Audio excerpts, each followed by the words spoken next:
Hello and welcome to another MCO update on Ethereum. Ethereum still seems to be in an uptrend. We are still printing, at least from the April low.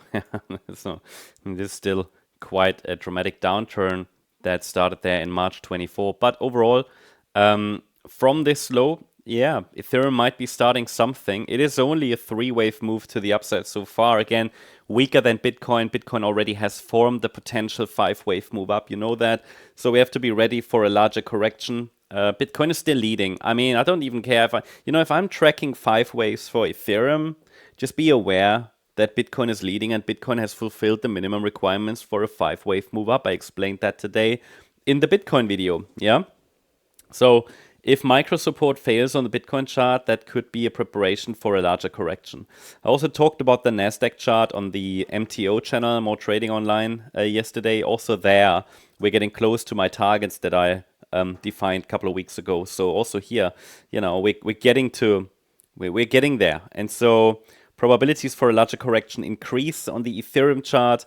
That could be a B-wave correction. And A waves can be three-wave movements. I mean, I'm tracking for five waves, but we have to see it in light of the Bitcoin chart. And Bitcoin has formed five already. Surely could stretch higher as long as micro support holds, but there's no need.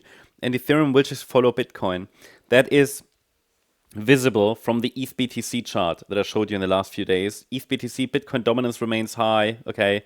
By the way, if you're interested in the ETHBTC chart, I shared that earlier today on X, on Twitter. So feel free to check it out. The link to our X profile is in the description, so you see how that looks like and what the perspective is. But we talked about that in the last few days on this channel here. So just if you missed that, but the idea is still that we could move higher here, in this series of ABC structures. Obviously, very low confidence. I'm simply showing you here how the move to the upside would look like. This is low confidence. And this just shows you at every juncture that it depends on the structure of the pullback. So we will have to pay close attention to the structures of those B waves, smaller degree, larger degree. At some point it will likely fail, especially as long as we don't have impulsive price action to the upside. The chances of failure are high, but we will have support levels to watch, right? They always keep us safe. I mean, anything is possible. It's about understanding where's risk and do we have high probability of follow through, and that is just low on the Ethereum chart. Yeah, so I would trust the Bitcoin chart more. The bearish count here in blue reminds us that things could easily go wrong on the Ethereum chart. We even share the weekly chart in our membership, where I also showed the potential triangle. So it's got different variations of wave counts on that one. So I just wanted to highlight, look, we have corrective rallies, and corrective rallies mean, look, this could easily morph. It could be, just to show you one example, triangle. Yeah, I talked about that. A wave, B wave, C wave, D wave, E wave. But that could take some time, yeah, to develop. So that would look different to maybe an A, B, C structure like this one. It would be more stretched out, more corrective, more sideways, boring. So yeah, the tricky bit here on this chart is that, yes, we can track still a diagonal pattern, which is the most direct path. You can forget about an impulse. We're not getting an impulse, but a diagonal.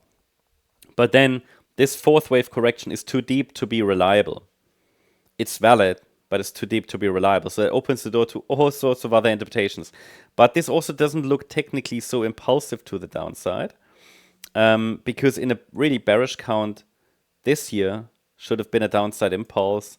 This year, actually, on some exchanges formed a slightly higher high. So it's not a 1-2 setup to the downside. And this finished exactly where like an ABC pullback would finish. So yeah, we can still watch for higher, but just need to be extremely, extremely cautious. And then it makes sense, in addition, to pay attention to the ETHBTC chart. Again, shared that today on X, where we share a lot of additional information anyway. And also we have to pay close attention to short-term patterns. So now let's take a look at the short-term patterns for Ethereum. I mentioned, I think yesterday, in my view, this is not a chart for larger degree swing trading at the moment. It's more like for, I don't know what it's for, because it shows less, I would say less lower movement, less degree of movement to the upside than Bitcoin, for example. We see that ETHBTC chart still downtrend. So I don't know why it would be interesting for trading in the very short term. It's Bitcoin shows more potential. Just the data is there. It's not me telling you that. The data is there. That can change. If the data changes, I'll tell you something different, but that's why we track the data. We're holding micro support okay, but we have reached resistance, price got rejected. I can still see the potential for one more high here to complete this third wave. So that's what we're tracking, the potential of a diagonal pattern, yeah, from the April low. So we have a wave 1 up, a wave 2 down. Sorry, the wave 2 was here. Then a third wave up, which could get one more high on the micro. But also here you can see that A, B, C, I mean, most of it is done. Most of it is done. My idea was that we should get to 1925 plus. Okay, we reached 1872, but we did the A wave, we did the B wave, and the C wave, I'd say 85% there, 90% there. Do we get that last 10, 15%? Maybe. Maybe. Is it a must? No. Especially if we consider the Bitcoin chart. So please understand that most of that rally is likely done. One more high would still be ideal. If we don't get it, then a break below 1813 is a first indication that the bulls are failing. Then we have to think about, all right, what's going on? Is this already a top? Larger top? Is it just a top on the micro level? There is one more immediate bullish count that I could then observe, watch. I wouldn't trust it. It's the orange count. So to keep white alive with potential for one more direct high, the market needs to hold 1813. At least avoid a decisive break below. And if we break below it, okay, yeah, then we have to consider other scenarios. But as long as we're holding it, direct pathway higher, likely, plausible at least, yeah, plausible. Oh, like Bitcoin, this could have been a high B wave, yeah. So tracking here the 1813 level as a pivot between directly bullish potential and a top in place. And if a top is in place, yeah, I mean, the other scenario might be a 1-2 setup. And in that case, then this here will become the next key level to watch, which is the Wednesday low that formed at 1734. So yeah, those are the key levels that we're tracking. I don't expect major movement on the weekend, but please note we've now reached micro support again, the Fibonacci support level that the price reacted to yesterday already quite nicely. So yeah, I'll keep you updated about that. I hope you liked the update. If you did, please hit the like button, leave a comment, and subscribe. And if you really like the content, then please check out the channel membership. Thank you very much. Bye-bye.